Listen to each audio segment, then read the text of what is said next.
Lielākā kļūda, ko es redzu, kad cilvēki mēģina pārdot savu mājokli, ir cena. Un nē, nav runa par to, vai tā ir par augstu vai par zemu. Tirgus šobrīd mainās ļoti ātri.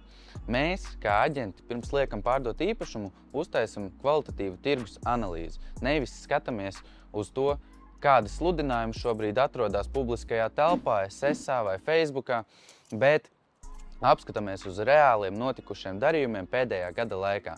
Un tas reāli ir vienīgais veids, kā redzēt, kur tirgus atrodas šobrīd.